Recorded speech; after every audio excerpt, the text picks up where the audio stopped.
అంతర్జాతీయ ఇంధన రవాణాకు కీలకమైన హార్మోజ్ జలసంధిలో ఉద్రిక్తతలు కొనసాగుతున్నాయి. ఇలాంటి సమయంలో జలసంధికి సమీపంలో ఒమన్ తీరంలో ఒక సరుకు రవాణా నౌకపై డ్రోన్ లేక క్షిపణితో దాడి జరిగినట్టు తెలుస్తోంది. దాంతో అత్యవసర సహాయం కోసం నౌకలోని సిబ్బంది అభ్యర్థించినట్టు జాతీయ మీడియా కథనాలు వెల్లడించాయి.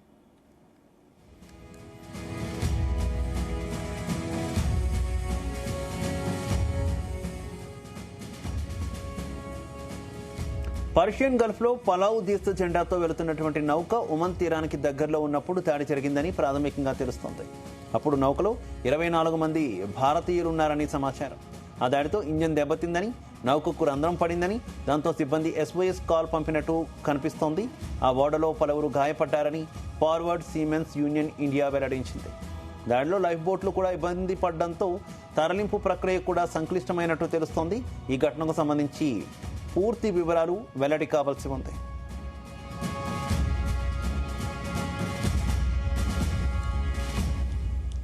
అంతర్జాతీయ ఇంధన రవాణాకు కీలకమైన హార్మోజ్ జలసంధిలో ఉద్రిక్తతలు కొనసాగుతున్నాయి.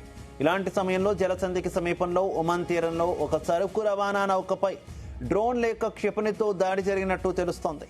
దాంతో అత్యవసర సహాయం కోసం నౌకలోని సిబ్బంది అభ్యర్థించినట్టు కథనాలు వెలువడుతున్నాయి.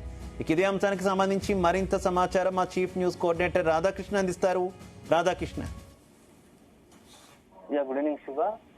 అంతర్జాతీయంగా అర్మ జలసంధికి సంబంధించి ఇంకా ఉద్రిక్త పరిస్థితులు కొనసాగుతున్నాయని చెప్పవచ్చు. గత కొద్ది నెలలుగా కూడా ఎప్పుడైతే ఇరాన్ ఇజ్రాయెల్ మధ్య యుద్ధం ఉందో అమెరికా ఇజ్రాయెల్ కలిసి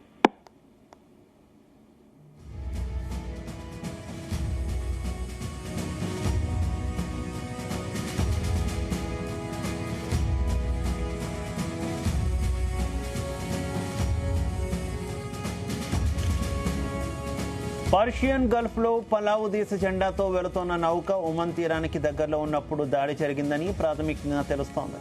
అప్పుడు నౌకలో 24 మంది భారతీయులు ఉన్నారని సమాచారం.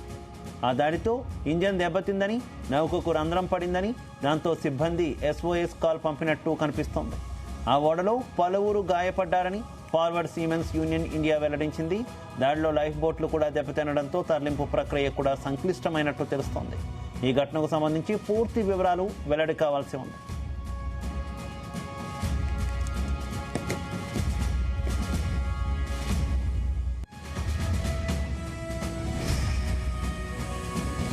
ఇదే అంశానికి సంబంధించి మరింత సమాచారం మా చీఫ్ న్యూస్ కోఆర్డినేటర్ రాధాకృష్ణ అందిస్తారు. రాధాకృష్ణ. Good evening Shiva. గత కొద్ది నెలలుగా కూడా అర్మ జలసంధికి సంబంధించి మొత్తంగా కూడా ఉద్రిక్త పరిస్థితులు కొనసాగుతా ఉన్నాయి. ఒక రకంగా ప్రపంచ వ్యాప్తంగా వాణిజ్యానికి అత్యంత నిలువైనది, దాదాపుగా 50% పైగా కూడా ప్రపంచ వ్యాప్తంగా ఇక్కడి నుంచే అనేకమైనటువంటి వాణిజ్య నౌకలు ప్రయాణిస్తూ ఉంటాయి. సో అలాంటి తరుణంలో ఎప్పుడైతే ఇరాన్ పై ఇజ్రాయెల్ అమెరికా సంయుక్తంగా దాడులు చేయడం మొదలుపెట్టిన యుద్ధం మొదలైందో అప్పటి నుంచి కూడా ఈ అర్మ జలసంధి పూర్తి స్థాయిలో ఇరాన్ గుప్పిట్లోకి వెళ్ళిపోయింది. ఇరాన్ అర్మ జలసంధిని మూసేసింది. దీంతో అప్పటి నుంచి కూడా వాణిజ్య నౌకలు ఎక్కడికక్కడ నిలిచిపోయాయి. సో అనేక దేశాలు, భారత్ తో పాటుగా అనేక దేశాలు కూడా చమురు కావచ్చు, లేకుంటే గ్యాస్ కావచ్చు, ఇతరత్ర ఇంధనంతో పాటు అనేకమైనటువంటి అక్కడ వాణిజ్య నౌకలు అన్ని కూడా అక్కడ నిలిచిపోయిన సంగతి తెలిసిందే. ఇది గత కొద్ది నెలలుగా జరుగుతుంది. అయితే ఇప్పుడు తాజా కూడా అలాంటి సందర్భంలో ఈ అర్మ జలసంధి సమీపంలోని ఒమన్ జలసంధికి సమీపంలో ఉన్నట్టు ఒమన్ తీరంలో ఒక వాణిజ్య నౌక పైన డ్రోన్ అటాక్ అయినట్టుగా కూడా, డ్రోన్ అటాక్ లేదా క్షిపణితో దాడి అయినట్టుగా కూడా కొంత సమాచారం అందుతుంది. సో పెద్ద ఎత్తున అంతర్జాతీయలో ఒక కథనాలు వస్తా ఉన్నాయి. ఏదైతే ఒమన్ తీరంలో ఈ యొక్క అర్మ జలసంధి సమీపంలో ఒమన్ తీరంలో ఒక వాణిజ్య నౌక పైన దాడి జరిగింది. అది క్షిపణి దాడియా లేకపోతే డ్రోన్ తో అటాక్ జరిగిందా, ఎంతమైన నష్టం జరిగింది, ఎలా జరిగింది, ఎందుకు ఆ నౌక ఎక్కడికి వెళ్లాల్సింది అనే వివరాలు ఇంకా మనకు పూర్తి స్థాయిలో అందాల్సి ఉంది. కానీ ఇప్పటికైతే గత మరి 4-5 రోజుల నుంచి కూడా ఒకవైపు ఇరాన్ పైన యుద్ధం సంబంధించి అమెరికా మరొకసారి దాడులకు పాల్పడుతుంది. సో మొన్న 4 రోజుల క్రితం అమెరికా మొదలుపెట్టిన తర్వాత ఇజ్రాయెల్ కూడా ఈ రంగంలో దిగింది. సో మరొకసారి పశ్చిమాసియాలో మొత్తంగా ఉద్రిక్త పరిస్థితులకు మెల్లమెల్లగా అడుగులు పడుతున్నాయి, యుద్ధానికి దారి తీయబోతున్నాయని తెలుస్తోంది. ఒకవైపేమో ఇజ్రాయెల్ అమెరికా కలిసి ఇరాన్ పై దాడి చేస్తూ ఉంటే ఇరాన్ గల్ఫ్ కంట్రీస్ మీద టార్గెట్ గా చేసుకుని దాడులు చేస్తుంది. ఒక రకమైనటువంటి మరొక తీవ్ర ఉద్రిక్త పరిస్థితులకు పశ్చిమాసియా మరొకసారి దారితీస్తుందా అనేది కూడా చూడాలి. అదే సందర్భంలో పర్షియన్ గల్ఫ్ లో పలావ్ దేశ జెండాతో వెళ్తున్న నౌక ఒమన్ తీరానికి దగ్గరలో ఉన్నప్పుడు దాడి జరిగిందని ప్రాథమికంగా తెలుస్తోంది. సో అప్పుడు నౌకలో 24 మంది భారతీయులు ఉన్నారని కూడా సమాచారం ఉంది. ఆ దాడితో ఇంజన్ దెబ్బతిన్నదని, నౌకకు రంధ్రం పడిందని తెలుస్తోంది. సో దీంతో మొత్తంగా ఎమర్జెన్సీ కాల్ ఒకటి మెసేజ్ వెళ్ళింది. సో ఈ నేపథ్యంలో ఆ ఓడలో పరువులు ఈ క్షిపణిదాడిలో గాయపడ్డట్టుగా కూడా మొత్తం కూడా సమాచారం మొత్తం చూడాలి. మొత్తం అఫీషియల్ గా అయితే ఇప్పుడు దీనికి సంబంధించి అసలు ఆ ఓడ ఎక్కడి నుంచి ఎక్కడికి వెళ్తుంది, అందులో భారతీయులు ఉన్నట్టుగా చెప్తున్నారు. అది భారత్ కు వచ్చే నౌక అయి ఉండాల్సి ఉంటుంది. సో దీనికి సంబంధించి ఇండియా కేంద్రం ఇంకా పూర్తి స్థాయిలో ఏదైనా అధికారిక ప్రకటన చేయాల్సి ఉంది. కొంతమందికి అయితే గాయాలైనట్టు తెలుస్తోంది. వారందరూ కూడా సురక్షితంగా తరలించేందుకు ప్రత్యేకంగా స్పెషల్ అక్కడ కొన్ని నౌకలు కూడా బయలుదేరినట్టుగా తెలుస్తుంది. సో దీనికి సంబంధించి మరింత వివరాలు అయితే అందివ్వాల్సి ఉంది. మరొకసారి అయితే హర్మన్ జలసంధి ఇప్పుడు తాజాగా వార్తలోకి నిలిచింది. ఇంకా భవిష్యత్తులో ఎందుకంటే ఈ రోజు సాయంత్రమే కేంద్రం అధికారికంగా ప్రకటన విడుదల చేసింది. ఇరాన్ లో పరిస్థితులు మరొకసారి చేయి దాటే పరిస్థితి కనబడతా ఉంది. అమెరికా ఇజ్రాయెల్ దాడి చేసే అవకాశం ఉంది కాబట్టి దాడుల తీవ్రత పెరిగితే అక్కడ ఉన్నటువంటి భారతీయులకు ఇబ్బంది కలగవచ్చు కాబట్టి సో ఇండియన్ ఎంబసీతో నిత్యం టచ్ లో ఉండండి.